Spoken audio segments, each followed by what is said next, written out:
إذاعة صوت المرأة.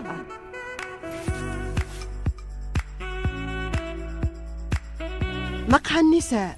ضيف آخر الأخبار وجولة عبر مواقع التواصل الاجتماعي على إذاعة صوت المرأة. إذاعة صوت المرأة. مشاهدينا مشاهدي ومستمعي إذاعة صوت المرأة في هذا العدد الخاص من برنامج مقهى النساء اللي راح يكون هذه المرة من الصالون الدولي للكتاب بالجزائر العاصمة. Permettez-moi de vous présenter nos invités, les invités de l'Algérie, l'écrivaine Rahmatou Sanksamb et la slameuse Samira Fall. On va écouter un petit extrait un petit texte de son livre Rahmatou Sanksamb.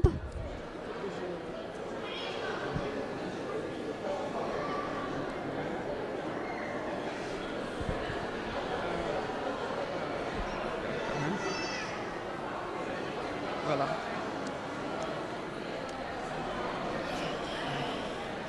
Au soir de ma vie, au soir de mes aventures, je n'ai plus besoin de tourments mais de frissons.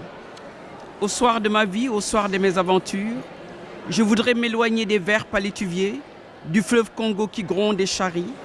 Au soir de ma vie, au soir de mes aventures, je voudrais me rapprocher des espaces sablonneux, des sols asséchés, de l'harmattan et des alizés, pour mieux m'accoutumer demain à ma tombe de latérite qui se craquelle.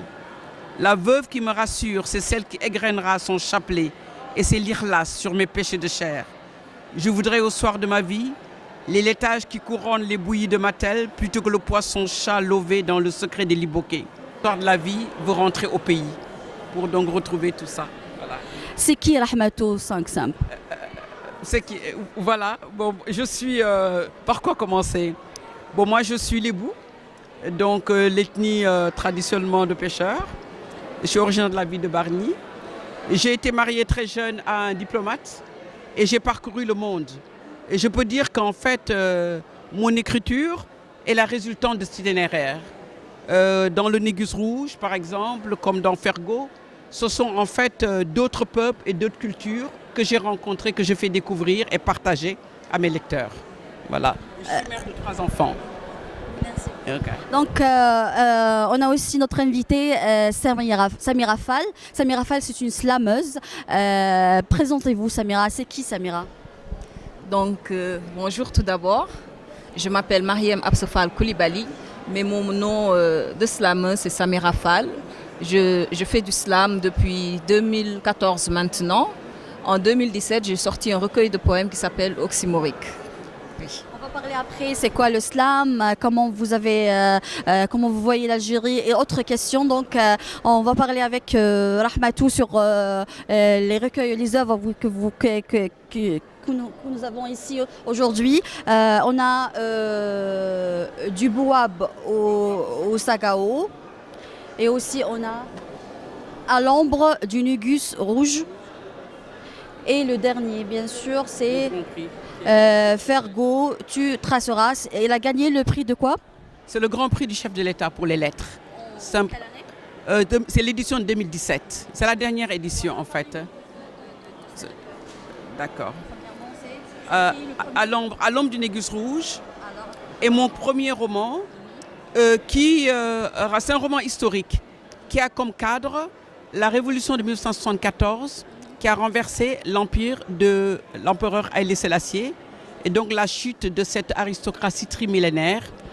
Et c'est la toile de fond sur laquelle j'ai greffé une histoire d'amour entre Sablé, la fille d'un aristocrate terrien, et de sa cuisinière. C'est un roman où je retrace en fait toutes les périodes de cette révolution, mais où l'amour est présent à chaque page. Voilà. Le deuxième roman, du Baobab au Sagaro, qui, comme vous le voyez, retrace un itinéraire. L'itinéraire d'un petit frère disparu qui était parti émigrer aux États-Unis. Je ne dirais pas émigrer, qui était parti aux autres, parce que chez nous, quand les gens partent, ils partent pour revenir. C'est dans l'esprit de revenir et de mieux revenir. Et ça me permet en fait de parler de cette émigration, de ces jeunes qui partent et avec tous les risques qu'il y a, etc. Et je lui parle de mon village, une façon en fait de prolonger sa vie. Je lui parle dans ce roman de ce qui s'est passé avant lui et de ce qui s'est passé après lui, après son départ. C'est un peu autobiographique. Enfin, c'est la biographie de mon petit frère disparu, qui était le seul garçon en fait de la famille et qui nous a quittés, qui est décédé en Arizona, aux États-Unis. Voilà. Voilà, Fergo tracera tout et en fait quelque chose entre un carnet de route. Je retrace une autre sorte d'immigration parce que j'ai voulu montrer qu'on parle beaucoup d'immigration, mais sur 100 immigrés, 85 des immigrés émigrent en Afrique. Ce n'est pas en Europe, c'est en Afrique. Et je le fais traverser 7 ou 8 pays parce qu'à l'époque, quand ils partaient donc, au Congo, l'ancien Zaïre, ils partaient par la route. C'est-à-dire, ils allaient du Sénégal, ils allaient au Mali, ils restaient 3 mois, ils travaillaient, construisaient un pécule, continuaient vers le Burkina. Après le Burkina, c'était le Bénin. Après le Bénin, ils traversaient le Nigeria, ensuite le Cameroun, le Gabon et ils arrivaient au Congo-Brazza. Et une fois au Congo-Brazza, ils attendent l'occasion de traverser pour aller à Kinshasa. Donc c'est l'occasion pour moi, en fait, de décrire les peuples qu'il a rencontrés, de parler des mœurs quand j'ai pu. Et lorsqu'ils arrivent au Zaïre, c'est quelqu'un qui avait 2 épouses, une épouse sénégalaise et une épouse bantou, donc congolaise.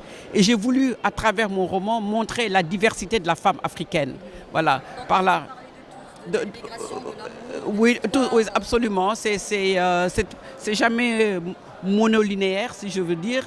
C'est le conte, c'est la chanson, c'est la poésie. C'est le nouveau roman, en fait. Voilà. Donc, Samira Fall, c'est quoi le slam? C'est quoi être slameuse? Le slam est un art oratoire urbain qui a vraiment vu son émergence dans les années 80. Et ça a été dans les bars à Chicago par Mark Smith qui a dit slam comme quelque chose qui claque à l'oreille. Parce que la poésie a été longtemps considérée comme élitiste. Et c'est dans les salons qu'on déclamait les poèmes. Et donc il a ramené ça dans les bars, dans les cafettes. Et l'idée, c'était de partager avec des mots beaucoup plus accessibles la poésie. L'idée était de démocratiser, de vulgariser la poésie. Et c'est pour ça qu'il a dit que le slam, c'est quelque chose qui claque à l'oreille. Et c'est un peu aussi une forme de performance. Parce qu'à la base, c'est très normé. Un texte de slam ne doit pas dépasser 3 minutes. Un texte de slam doit être en a cappella. Mais on voit maintenant, au fil du temps, beaucoup de normes ont été contextualisées. Et le slam, comme tout à l'heure, lors de l'animation culturelle, a été accompagné d'une kora, des fois d'autres instruments de musique. Donc c'est un peu ça, et je suis slameuse, et je le fais depuis maintenant 5 ans, depuis 2014. Oui. Donc, on va parler maintenant sur la femme africaine écrivaine. Comment voyez-vous la femme écrivaine africaine? En fait, elle a fait une éruption marquée. Bon, après les pionnières, comme donc Mariam Abba, Aminata Sow Fall, qui se sont surtout penchées sur la condition des femmes avec certains thèmes comme la polygamie, par exemple, c'est un des thèmes. L'autre génération a suivi. Il y a une deuxième génération donc, de femmes écrivains qui ont donc assuré la continuité, mais qui ont diversifié aussi leurs écrits. On est nombreuses, Rahmatou Seck, il y a Maria Mando, Sorna Mbenga, Nafissatou Dia Diouf. Et malheureusement, les pionnières sont mieux connues parce que le livre ne circule pas comme ça devrait circuler. Les gens ont toujours cette frustration de ne pas connaître un peu partout les nouvelles générations d'écrivains. Génération, mais on est un peu vieille, mais c'est quand même la nouvelle génération d'écrivains. Voilà, donc il y a pas de, on ne se limite pas dans un thème déterminé. Évidemment, les thèmes anciens sont là, mais aussi il y a d'autres thèmes. Par exemple, aujourd'hui, moi, mon thème, je parle toujours de cette immigration. Tous ces mots qui secouent notre continent nous interpellent. Et c'est pour ça que je me refuse à dire que je suis écrivain tout court. Moi, je suis écrivain, je suis femme, écrivaine africaine. Et donc conscient des défis de notre continent, des choses qui nous interpellent et de le retranscrire à travers mon écriture. Et l'écrivaine algérienne, la femme algérienne, tu as des noms dans ta tête? Malheureusement, non. Maintenant que vous prenez un peu de cours, mais je vais profiter justement de cette foire au livre pour en fait Donc dépasser un peu les Kateb Yassine et tous les anciens qu'on a connus. Voilà. Inch'Allah. Donc, Samira, c'est quoi les thèmes d'une performance slam, par exemple?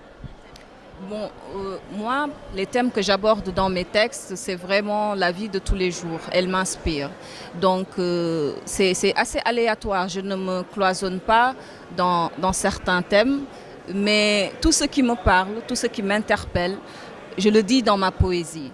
Parce que ma poésie se veut souffle, se veut expression, se veut liberté. Donc, je ne me limite pas et j'aborde différents thèmes de la vie de tous les jours. On peut avoir une performance maintenant?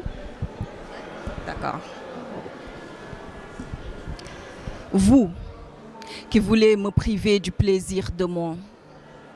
Vous qui prenez des traditions comme bouclier de vos bêtises humaines et cela quel que soit le.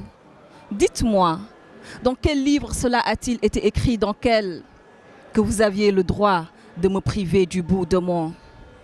Moi qui croyais partir en grandes vacances pour renouer avec mon histoire. Moi qui attendais avec impatience les contes de mon grand-père. Moi qui pensais juste faire ricocher les pierres dans la mare, elle m'a fait renier les liens de son cette grand-mère, qui du haut de sa tombe n'est plus paternelle ni maternelle, juste douleur éternelle. Devrais-je dire astaghfirullah? Devrais-je m'en remettre à Allah? Car quand la haine s'implante dans ton cœur en bas âge, le reboisage de ta forêt de rage au fil des ans rend ce mot vain et fait te noyer dans les mauvais vins. Devant ce témoin qui en vrai reste spectateur du faucheur de ton plaisir, je sais, ça cogite mal, ça part dans tous les sens, mais du haut de l'effervescence de mon innocence assassinée, j'ai haï les grandes vacances jadis tant choyées. Cette scène qui revient avec nonchalance, chaque jour depuis cet instant comme un écho, comme si ma vie se résumait à une boucle, comme un mégot qui se consume et renaît dans une bouche alors que je suis asthmatique. Le temps d'un claquement de doigts, le temps d'un craquement de bois, le temps de voir des éclairs surgir des prunelles de ma grand-mère, juste le temps de perdre la notion du temps. Quand mon pagne fut jeté comme un torchon et que je torchais ma candeur de merde avec les phalanges de mon cœur pendant que mon slip servait d'essuie-larmes après que l'arme fut plongée dans une bassine d'eau rouge. On me maintenait au sol pour qu'aucun de mes membres ne bouge. Les jambes écartées, je me rappelle m'être baigné dans du pipi de larmes.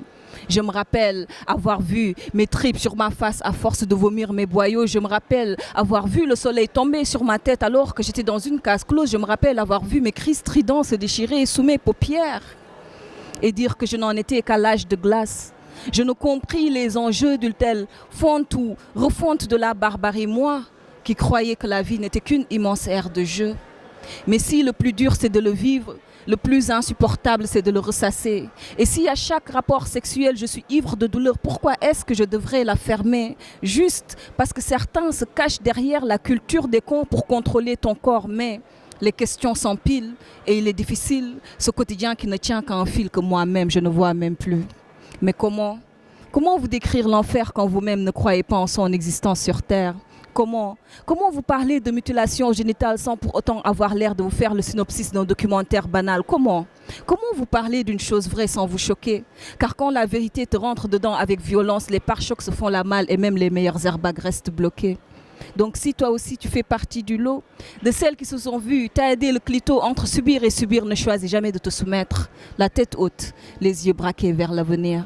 En plus, tu es femme, tu as toutes les réponses en ton sein, alors questionne.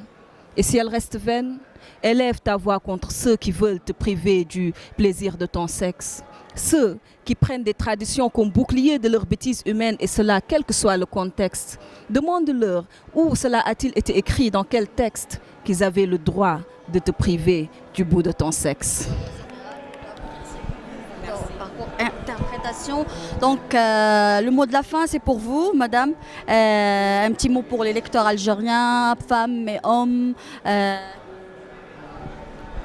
Je pense que il faut qu'on réfléchisse tous sur comment faire pour que le livre circule.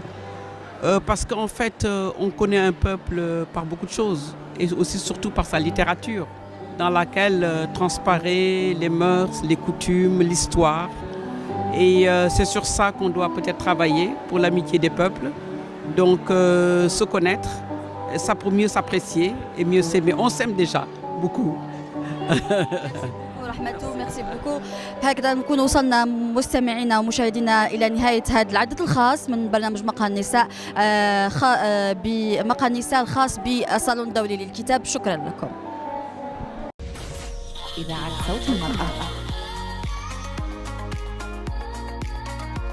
إذاعة صوت المرأة.